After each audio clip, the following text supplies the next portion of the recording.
this is Yana Smakula for simonsstm.com, and thank you so much for joining me today. I'll be sharing a fun summary I Need Vitamin C card showing you how to do some simple distress ink watercoloring. I'll be working with two stamp sets today. I have the Pool Play set with an adorable little girl, and also the Sail Away stamp set, and I'll be using the I Need Vitamin C sentiment from here for my card. And this is actually how I feel right now. I need vitamin C and lots of sunshine. I think this is a fun card to give to your husband with a little hint, you know? It's just a fun one to step away from the usual and traditional cards.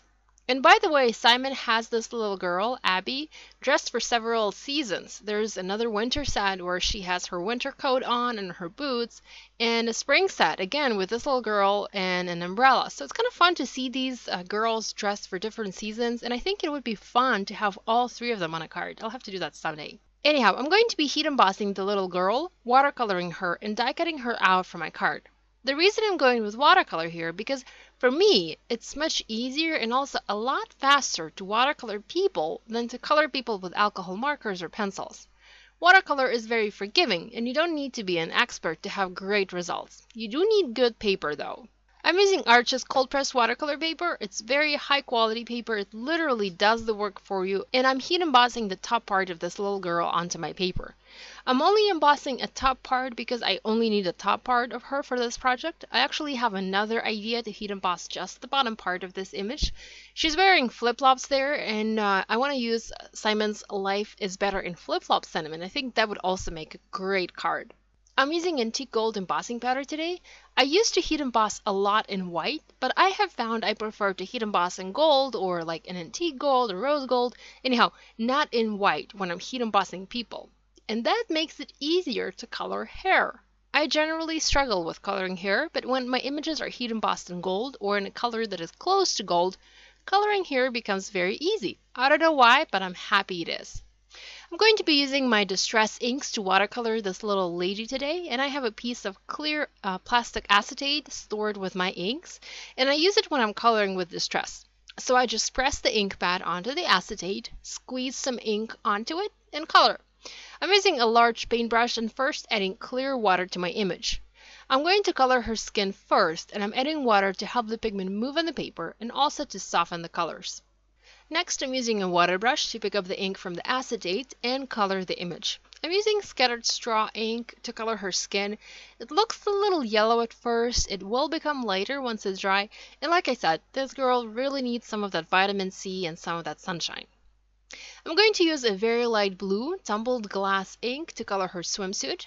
Doing the same thing here, pressing the ink pad onto the acetate to get a bit of the ink out, using a clean wet brush to add water to the image, and then using my water brush to transfer the ink onto her swimsuit and also onto her mask.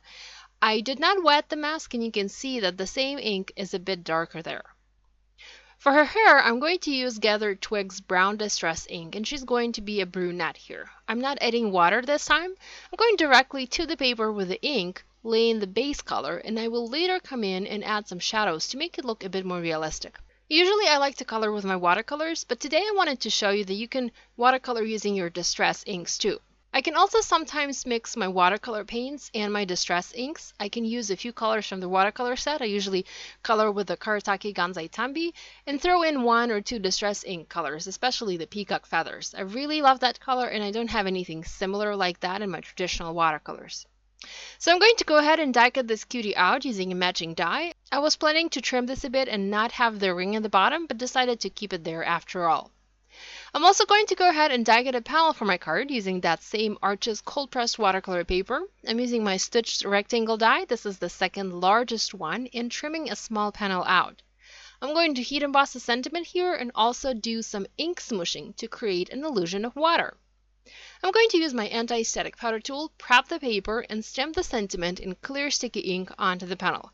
I'm using the little girl die cut and checking if I have enough room there at the bottom and also making sure I'm stamping this in the center of the panel. Using the same antique gold embossing powder again and heat setting the sentiment with my heat tool. Once that's done, I can work on my background. I'm going to go back to my Distress inks and create an ink smooshed background using tumbled glass and peacock feathers.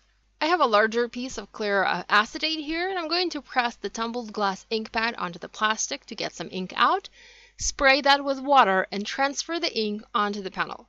I love doing this. I think this is such a great way to get unique looking backgrounds, and you will get a different background every time with this technique. No two backgrounds will ever be alike.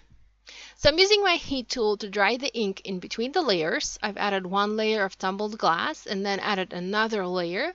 And now I'm using peacock feathers and doing the exact same thing. I'm smooshing the ink onto my panel. I'm adding more towards the bottom and a lot less towards the top to make it look like the girl, once I adhere her, is standing in the water.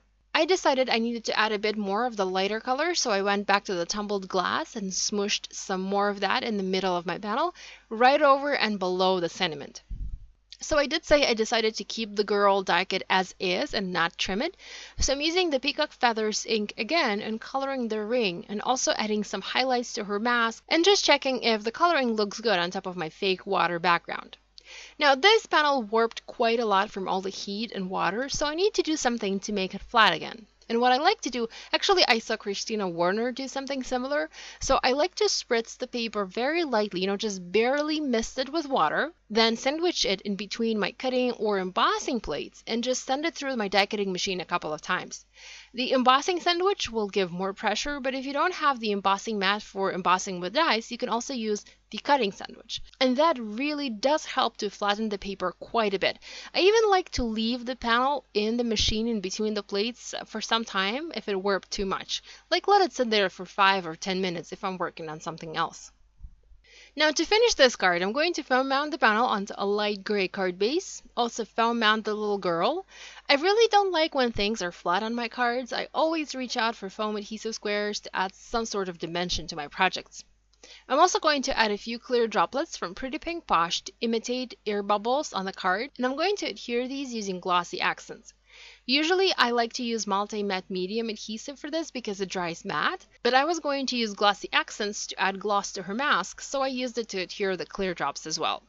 So finally I added that layer of glossy accents over the mask and let it dry overnight. So this finishes my card, and here's actually another one with a blonde girl. I had tons of fun making these, and I do want to make something similar with the other girl stamps from Simon, the spring one and the winter one. Thanks so much for joining me today. I hope to see you next time. Bye!